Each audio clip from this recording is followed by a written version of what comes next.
Have you ever noticed something a little strange? After spending time around people, not even in a bad situation, maybe it was actually fun, you come home and you don't feel happy.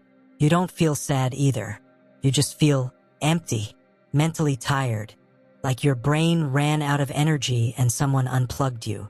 Maybe you went to a party where everyone seemed to be having a great time, or you had lunch with friends you genuinely care about, or you sat through a perfectly normal day at work or school. Nothing went wrong. Nobody upset you. But when you finally get to be alone, you feel completely drained. And here's what makes it even more confusing. Other people seem fine. They're still energized, still ready to do more.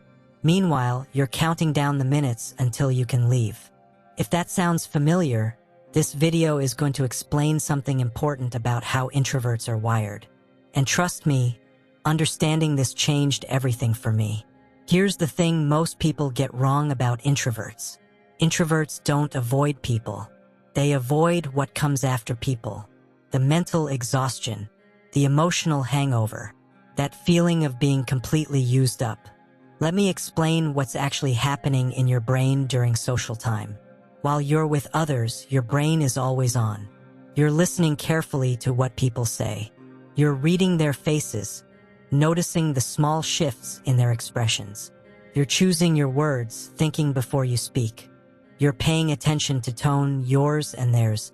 You're managing the flow of conversation, making sure you're engaged, that you're not saying too much or too little. Even when you're genuinely enjoying the moment and laughing along, your brain is working, processing, analyzing, staying alert. And here's what happens. While extroverts seem to gain energy from all this interaction, introverts are spending energy. Every conversation is like a withdrawal from your mental bank account. So when it's over, the energy doesn't increase. It drops, sometimes dramatically. That's not weakness. That's not being antisocial or rude or broken. That's just how your mind is built. And once you understand that, you can stop feeling guilty about it. Now let's talk about why this happens. Introvert brains don't filter the world very well. And I mean that in a specific scientific way. Think about being in a busy room. There's background noise, music, chatter, someone's phone ringing. There are side conversations happening around you. There's movement, people walking by, gestures, someone getting up for a drink. And then there are emotions people don't even say out loud. The tension in someone's voice, the excitement, the awkwardness.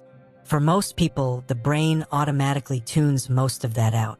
It's like having a spam filter that catches all the unnecessary stuff so you can focus on what matters. But for introverts, that filter isn't as strong. You take it all in. Every sound, every movement, every emotional undertone. Your brain processes all of it whether you want to or not. Psychologists call this deep processing. Your brain goes deeper into everything it encounters. It notices patterns. It makes connections. It absorbs more information than necessary for the moment. Nothing is wrong with it. In fact, it's probably why you're so thoughtful, so observant, so good at reading between the lines. But it does mean crowds and busy spaces can feel overwhelming without anything bad actually happening. The brain is simply doing more work. Way more work.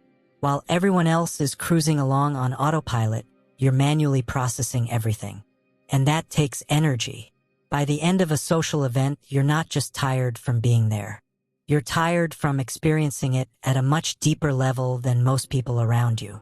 Now here's the part that makes everything click. The part that finally helped me understand myself. When introverts enter a quiet space, when they finally close the door, turn off the noise, and sit in stillness, their nervous system finally slows down. It's like your brain has been running at full speed for hours, and now it can finally coast. Thoughts become clearer. Breathing feels easier. That buzzing mental noise fades into the background. Silence isn't empty to introverts. It's not boring or lonely or sad. It's calming. It's restorative. It's like taking a deep breath after holding it for too long. That's why introverts often feel their best late at night, when the world goes to sleep, or early in the morning before anyone else is awake. or in those quiet moments between activities when everything just pauses. It's not loneliness, it's relief. And this is so important to understand.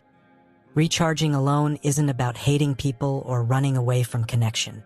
It's about giving your brain the space it needs to reset, to process everything it absorbed, to restore the energy that got depleted. Think of it like this. Extroverts recharge by plugging into other people. Introverts recharge by unplugging. Neither is better or worse. They're just different systems. Here's something that might surprise people who don't understand introversion. From the outside, it can look like introverts are doing nothing when they're alone, just sitting there, staring at nothing, wasting time. But inside, their mind is incredibly active. They're thinking, connecting ideas that seemed random before, reflecting on conversations they had earlier, understanding them more deeply now. They're creating, maybe writing, drawing, building something in their head. They're planning, solving problems that couldn't be solved in the noise.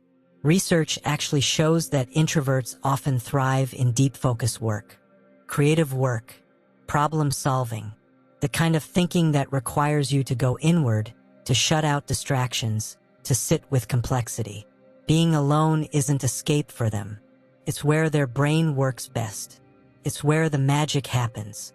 So if you're an introvert who feels most productive, most creative, most like yourself when you're alone, that's not weird. That's your brain doing what it was designed to do. Now, let's be really clear about something because this matters. Introversion feels calm, peaceful, grounded. Anxiety feels tense. Your chest gets tight. You worry about what people think. You replay conversations over and over, wondering if you said something wrong. Depression feels heavy, dark, like nothing matters and everything is too hard. These are not the same thing. If being alone makes you feel peaceful and recharged, like you're filling back up, that's healthy introversion. If being alone feels painful, if it makes you feel hopeless or stuck or like you're hiding from the world because you're scared, that's a signal to pay attention to. That might be anxiety or depression, and those are things worth talking to someone about. Introverts aren't hiding from life. They're recharging for it. There's a difference. And if you're not sure which one you're experiencing, it's okay to ask for help figuring that out. There's no shame in that. So here's what I want you to take away from this. If you're an introvert, you're not broken. You're not antisocial. You're not weak or difficult or too sensitive. Your brain just processes the world differently, more deeply, and that requires energy. Energy that needs to be restored in quiet, in solitude, in your own space. Stop apologizing for needing time alone. Stop forcing yourself to be on when your battery is empty. Stop comparing yourself to people who seem to thrive in constant noise and activity. You're wired differently, and that's not just okay. It's valuable. The world needs people who think deeply, who notice what others miss, who create meaning in the quiet spaces. That's you. And now you know why. If this resonated with you, hit that like button and subscribe for more informative videos. And drop a comment.